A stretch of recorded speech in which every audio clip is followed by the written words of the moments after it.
আসনে বসাবে। আমার নেতা আগামী রাষ্ট্রনায়ক এবার চুল ছাড়া বিশ্লেষণ করে সারা বাংলাদেশে জাতীয়তাবাদী দল মনোনয়ন দিবে।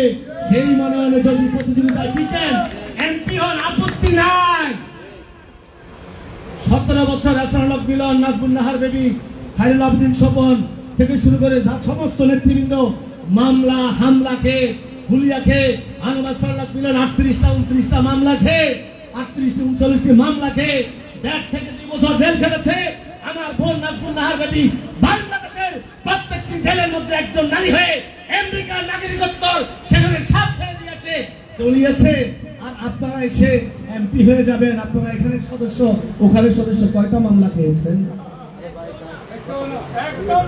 এহসানুল হক মিলন নাজমুন নাহার বেবির গাড়ি ভেঙে ফেলে বলে যে এর সাথে আঘাত করেছে। তাহলে এহসানুল হক মিলনের গাড়ি ভাঙে কেন? ইফতার পার্টিতে যাচ্ছিল কচুয়া দিয়ে, 7 নম্বর দিয়ে। আপনার গাড়ি তো ভাঙে নাই, আপনি তো একটি মামলা খান নাই। আপনি তো রাতের আধারে ফোন দিয়েছেন, স্যার আমি তো আসতেছি। সেই খবর তো আমাদের কাছে আছে, আছে কিনা? শুধু আপনাদেরকে মেসেজ দিতে চাই, আজকে আগামীতে একটা কথা হচ্ছে ওয়ালাদুল ইয়াউম রজুলুল গাদ, আজকের শিশু আগামী দিনের ভবিষ্যৎ। ভুলে যাবেন না। মিলন ভাই বক্তব্য বলে জেনারেশন জি এক্স ওয়াই জেড একটা কথা বলে, এটা আমি অনুপুরে শিখতে পারি না, সেজন্য বলছি না। আজকের সার্ভিস নাহিদ, আজকে যারা এই মন্ত্রণালয় চালাচ্ছে তারা মন্ত্রীর উপরে পোস্ট তৈরি করছে না, করছে কিনা বলেন? উপদেষ্টা, মন্ত্রণালয়ের উপদেষ্টা, যদিও ক্ষমতা মন্ত্রী কিন্তু অবস্থানের দিক থেকে উপরে।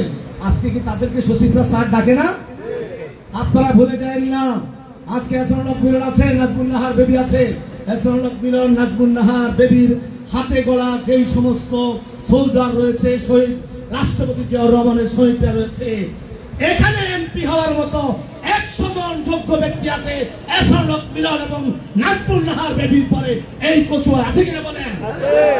আসেন, কোনো আপত্তি নাই, তবে সিরিয়াল মেনটেন করে আসেন।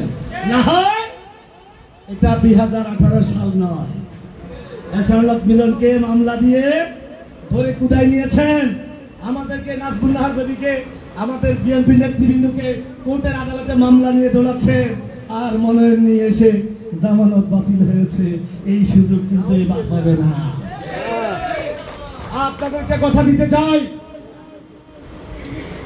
কচুয়ার রাজপথ, চাঁদপুরের রাজপথ, প্রয়োজন হলে আমরা নীতি ভঙ্গ না করে, দলের শৃঙ্খলা ভঙ্গ না করে, প্রয়োজনে আমরা অনশন করে ঊর্ধ্বতন নেতৃবৃন্দকে বুঝাতে সক্ষম হব যে কচুয়ার মাটি বিএনপির ঘাঁটি, কচুয়ার মাটি এহসানুল হক মিলনের ঘাঁটি। কথা বলেন ঠিক কিনা?